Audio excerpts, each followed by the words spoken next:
Hey, what's up YouTube? Here's another video by Ratchets and Wrenches. Today I'm going to be showing you guys how to remove and replace your rear brake pads and rotors on a 2004 Volkswagen Passat. And first step is going to be removing the little hubcap that covers the lug nuts and jacking the car up and putting it on jack stands.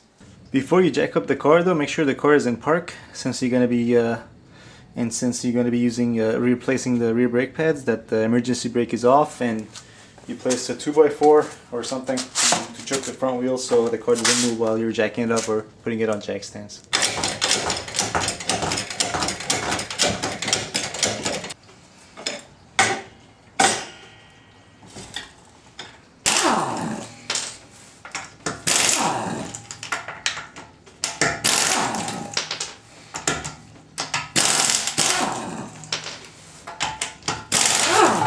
Alright guys, as you can see, we still have plenty of meat left on this brake pad, but this rotor is in kind of rough shape, especially around the edges. So what I'm going to do is take this rotor out and just have it machined. Around my area in Southern California, O'Reilly does it. Well, some of the O'Reilly stores do it. They do it $10 a piece. Or you can also find machine shops and also other repair shops that would do it, probably for around the same price. Okay, so in order to take the two caliper bolts off, you're going to need a 13mm wrench, preferably a ratcheting wrench, and it's going to be this bolt, and then also this bolt right here. Okay, so in order to remove these bolts, you got to hold this middle retaining nut in place with the 15mm, then use a 13mm to unscrew it.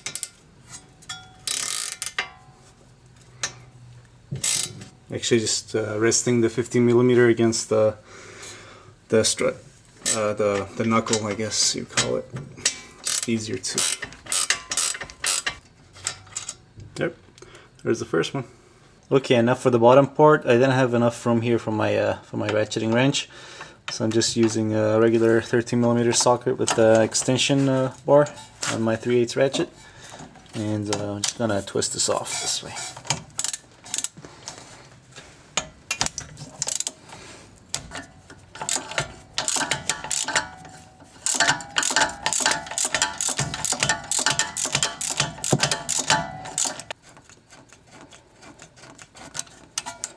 Alright, this is out of the way, and get it out of the way and probably just place it right down there.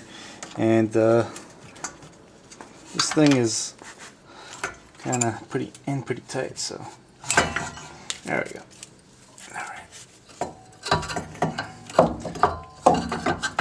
should be totally fine right there. You know, it's as long as it's not putting a lot of strain on this brake line, you're good. Just gonna make sure it doesn't move. There we go. And here are the brake pads. Let's see. Oh, the inner one is actually worn more. But yeah, we're gonna go ahead and remove and replace these anyway. So let's go. And next up is gonna be this bracket, and this is connected with 2 bolts right in the back. I'm gonna remove those next, and then after that, we should be able to easily remove this rotor. Okay, so next we're going to be removing this upper caliper housing, the caliper bracket bolt, and it takes a 8mm hex bit, and there we go.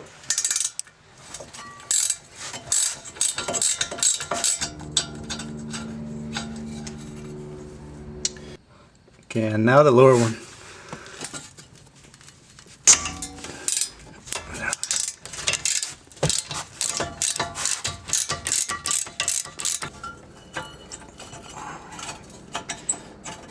Come on.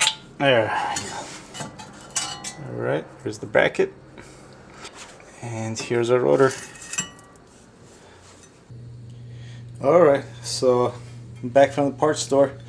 You know, actually that rotor was just way too gone. It was really worn on the insides, and it was just rusted pretty badly. So just decided to go for new parts. You know, I shopped around and I got these for $22 each. At that price, it's a no-brainer. You always go with the new one because it's going to cost you 10-15 bucks to machine the old ones anyway, so might as well go with a new one. But before you install these back on the car, you need to first get some brake clean or brake parts cleaner, and just go around and, you know, grab a rag and wipe it down.